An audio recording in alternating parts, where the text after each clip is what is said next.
Oh, what's up, everybody? Just basically, I want to do a Q&A. So any questions you guys have, just hit me up and I'll answer them. And hopefully, if we get some good ones, I'll post it up on YouTube for everybody to see.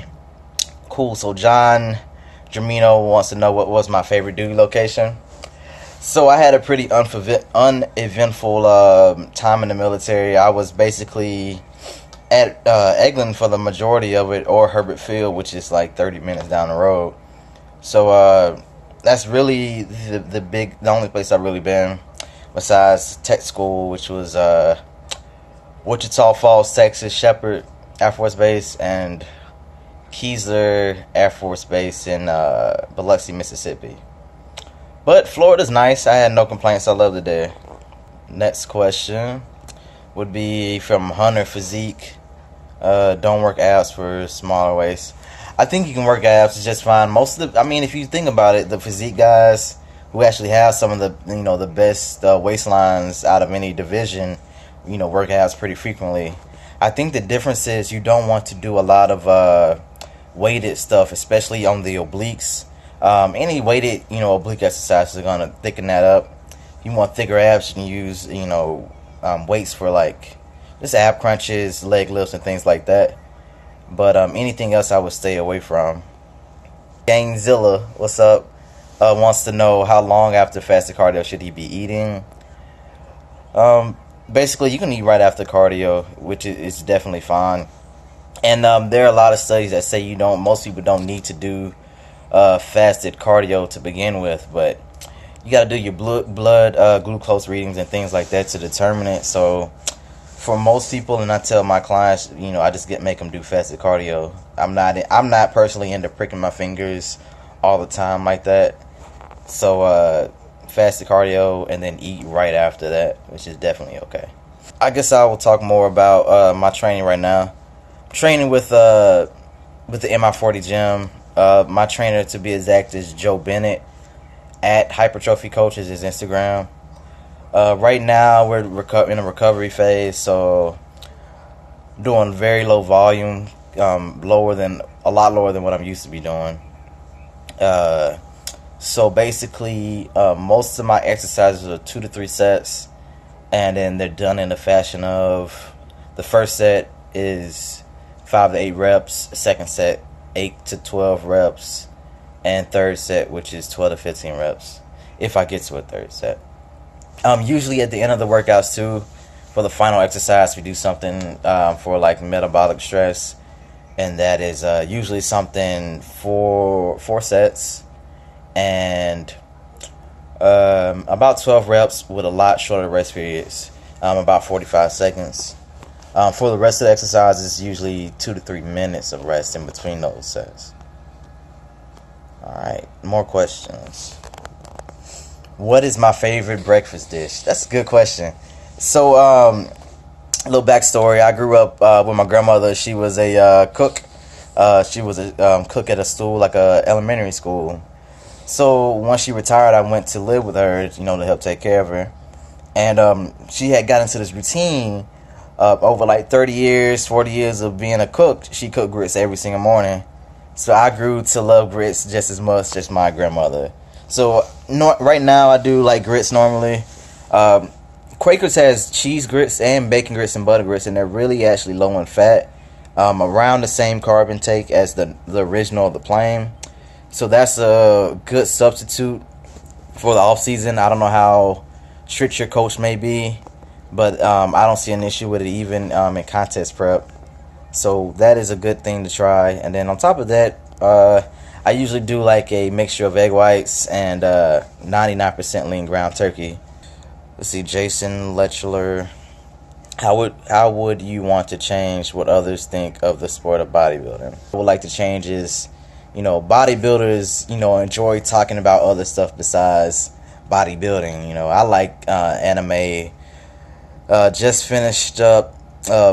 I'm behind. I'm getting caught up now. I just finished up Naruto Shippuden, and now I'm watching Boruto. And once I'm done with that, I might catch up with like some Dragon Ball Super. That's the one that's the biggest things I want to change. And we're not all meatheads. I mean, I know John Meadows is like one of the smartest dudes I've ever met, and a lot of these guys are really, really smart. Then you gotta. I think the difference is a lot of people get confused of actual bodybuilder and a your gym meathead, and that's the big thing I would like to change. How do you gain weight with a high metabolism? Question from my good friend in Fort Walton Beach. Honestly, it's very, very difficult, and it's a very simple answer. You gotta eat more, but also on top of that, it's the way you train. I know you train. You used to train in with a very high intensity with a lot of volume. You're gonna have to cut that back a lot. So longer rest periods is one thing. So I would say 2 to 3 minutes of rest. I would say lower volume, heavier weights, and on top of that, very minimum cardio, maybe 3 times a week, just for heart health and not for anything besides that. That is a good start to trying to gain weight. And on top of that, you probably would want to track what you're eating if you're not already, to make sure that you're eating a lot, because a lot of people think they're eating more, but in reality they really aren't. What meal I can't live without? I'm pretty flexible, honestly, man. I think right now I would say I'm really enjoying cream of wheat. Really enjoying that. Besides that, in contest prep, I would say my breakfast meal, and it's just because it's so versatile. So like, usually it's egg whites and oatmeal, or I can even substitute it with grits or cream of rice, or not cream of rice, but cream of wheat. And the reason I would say egg whites and oatmeal is you can blend that together and make pancakes. That like totally changed the game for me, you know. So I can do, regular old plain boring breakfast, or I can make some pancakes out of it. I can switch it up and do something else. I can flavor it different ways. Like I can put maybe some seasonings, like they got the pumpkin spice or the apple pie seasonings you can put into the pancakes, make it even better. So that would be the one. Breakfast would be the one I can't live without. Karabomabina wants to know, from South Africa. What's up, South Africa? Would like to know how long it takes for me to come up with my routines. So it's kind of weird, man. I will start working on a routine from maybe like 2 months. As soon as my prep starts, honestly, I start looking for songs and just playing around. Nothing really set in stone, but I'm usually just trying to get a feel for what I want. A lot of times I would like to pick a song that kind of pertains to, being a badass on stage or something really cool. Sometimes I don't. Like the last Olympia, I chose Gangsta by Kehlani, just because I like the movie and I like the song. But I usually start at the beginning of prep, but I don't have a solid routine picked out to maybe 3 weeks out. Have everything set in stone, and then I start practicing that routine from that point on. But I can do freestyles too. It's been a few times on stage where I kind of like brain dump everything and then just kind of freestyle like the second half. But that's how I like to do it. I like to practice all prep long. Mohammed Admin 20 would like to know what I think about cutting water on peak week.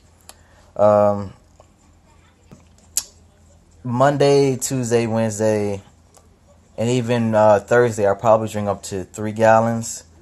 Whatever day happens to be weigh-ins, I will usually drink as much as possible and cut off water right after I weigh in. Or it really depends on it just depends on how much I'm weighing and how I'm looking and things like that.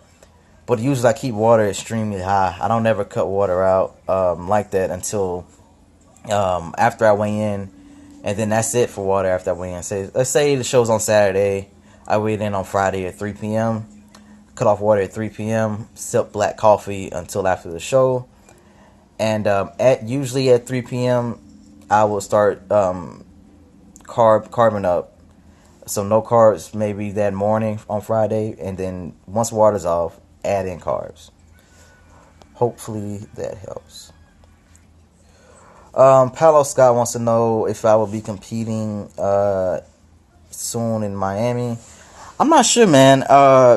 I haven't seen any shows slated for Miami just yet. The new list for next year's shows isn't complete. Right now it just looks like I'll be in Tampa. I will be probably be doing the Tampa Pro, and maybe one or two shows before that, in close sequence, like maybe 2-3 weeks apart. Let's see. What I think about the MI40 squad? Question asked by Mohammed Admin 20. I love those guys. I've trained with Joe for years now. I think maybe 2 years now. I've trained with Josh Vogel once, and I've spoken with and had lunch and dinner with Ben Pikowski a couple times. Those guys out there are very smart, and they just don't think about people's. So hypertrophy is a very big part of that gym, but also longevity. So keeping your joints well, healthy, and going for decades to come, which is what I really like. Because a lot of times you see older bodybuilders, they have joint issues, they have all these problems, back problems, and you can get big but not lift correctly. So I'm trying to gain size, but also be able to lift the same types of weight, when I hit 30 and not have all these aches and pains. So that is what I think in those guys. And it's weird, man. All those guys down there have great legs. Their leg days are epic. Like, I thought I trained legs hard until I went to see them. What are my thoughts on clean bulking versus dirty bulking? So for 99% of people, I would say go clean. But for that other 1%, I would say dirty bulking is a good idea. And so what I mean by that is, like, I've bulked off a whole bunch of shit before, and I've eaten like crap in the off season. 3 years ago I did this, and I got up to 195 pounds, and then I just remember, like, I wasn't doing any cardio on top of that, and I remember doing my first day back at cardio, and I could barely do 5 minutes before I was winded. And turns out I was 195, and then by the end of it, getting in shape for nationals, I was 155 pounds. So I would definitely suggest not dirty bulking, and more specifically, not just watching the scale and watching how you look in the mirror, and monitoring your body fat percentages and things like that. I would say stay clean, man. Stay close to competition, your competition weight if you can. Stick to the foods that are good for you, that are easily digestible, that agree with your body, and things like that. That's how I feel on that. Bodybuilder 6332 Ash. How much height do I add in the off season? I don't get any taller in the off season, man. I stay the same height, I promise you. Cool question. So, Calm Lynch would like to know, if I wasn't a bodybuilder, what I would be doing. If I wasn't a bodybuilder, I really think that I would have been I was really into architecture growing up. In art, I was supposed to go to an art college, SCAD, in Savannah, Georgia. I took tests to do the Art Institute. I got in, but I was too young at the time.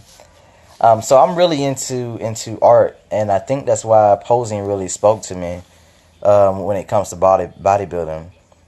Really, and I still draw from time to time, not as much as I used to, but I think that's what I'd be. I'd be some type of artist still.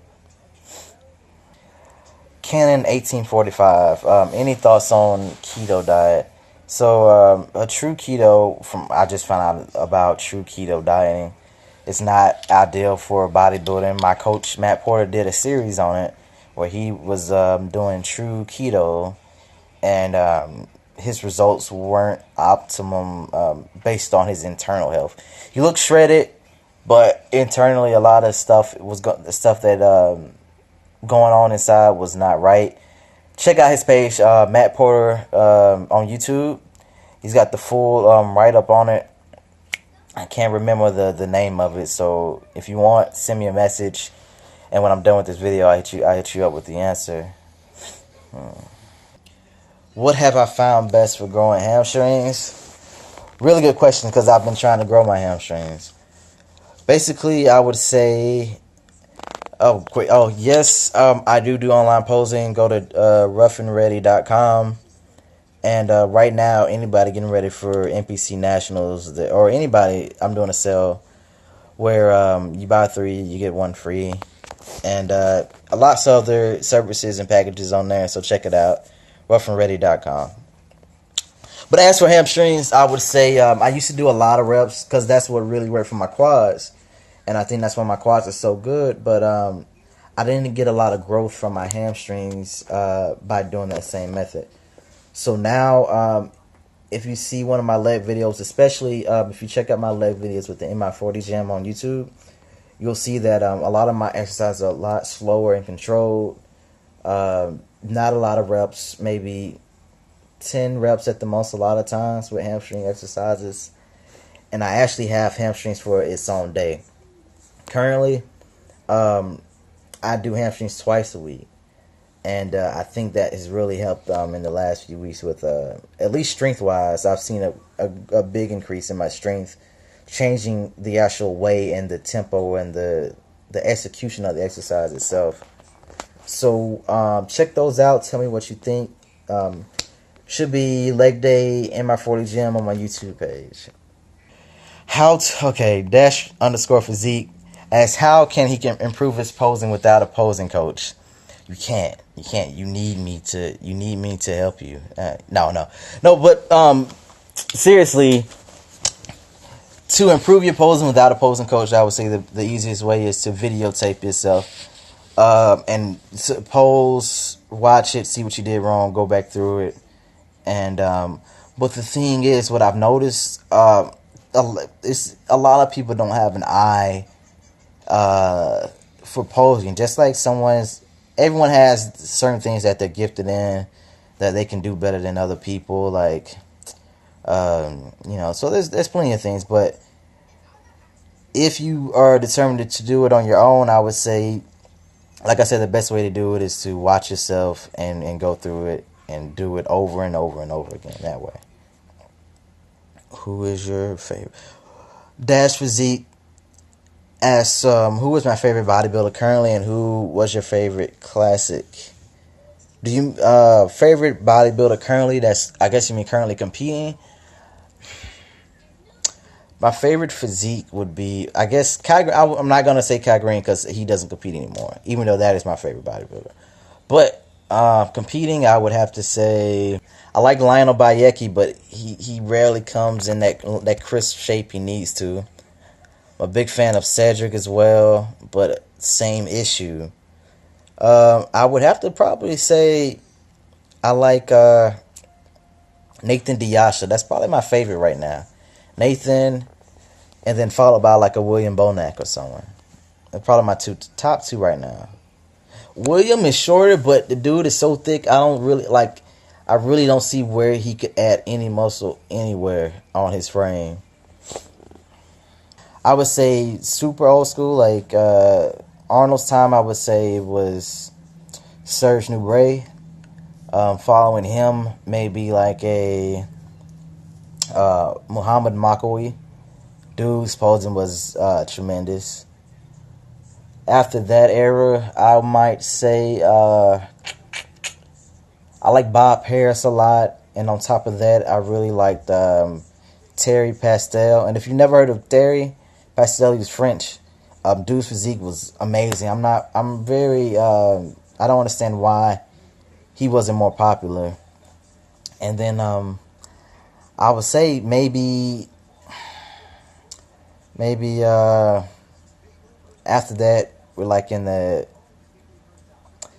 80s, I would say Sean Ray, even though I don't like him too much as a person. I say Sean Ray, and then and also Flex Wheeler. So that is, I didn't know what you meant by classic, so I went through all the eras. DJ Dzuck _ pro wants to know if Steve Loris will be like the top dude coming onto the scene next year. Honestly, man, I'll be very, very honest. I'm usually am when it comes to my physique and being honest with other people's physiques.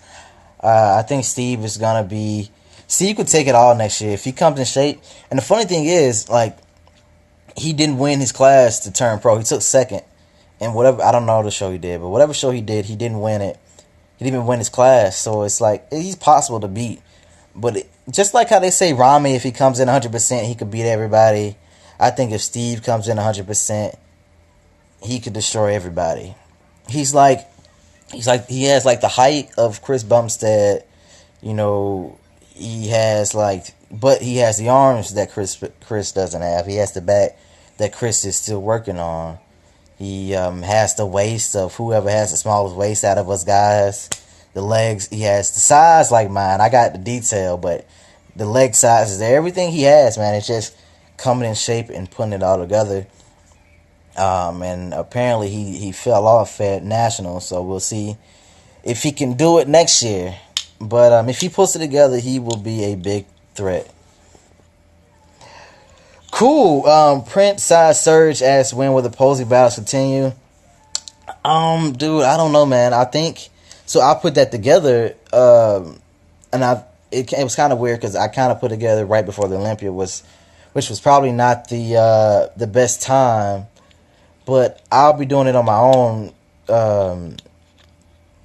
I'll be doing those on my own, probably starting back next week, and I might just hit up somebody personally, like every once a month to do one with me. But I'm gonna try to start doing the battles again because I really enjoy that. It pushes me from an artistic level that I usually don't get, and I can steal some of their moves to throw in my routines for the future too.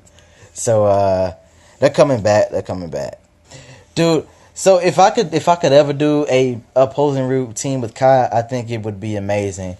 I think because I want to get to the point where if I could find that person to do a routine with me, it would almost be like a play in a sense. Like we would choreograph it to the words.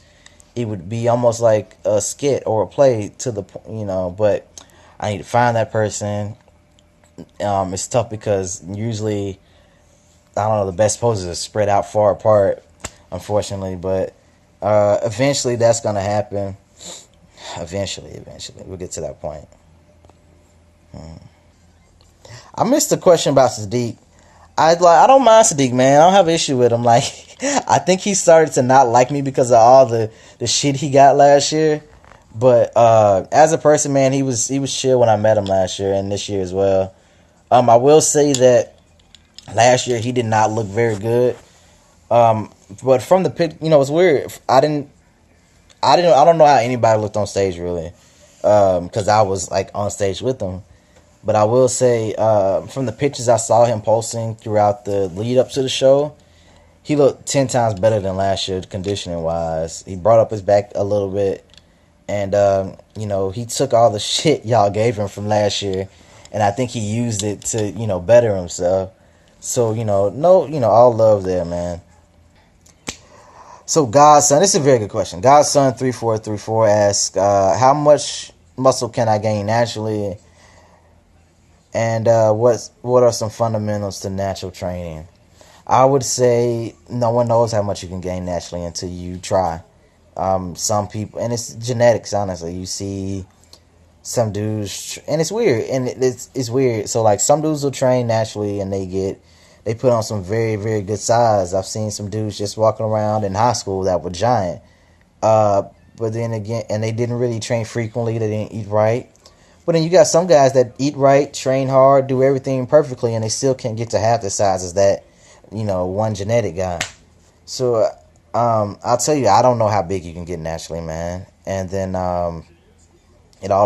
you won't know until you train for that extended period of time. You won't know until you get there. That's the hard answer, man.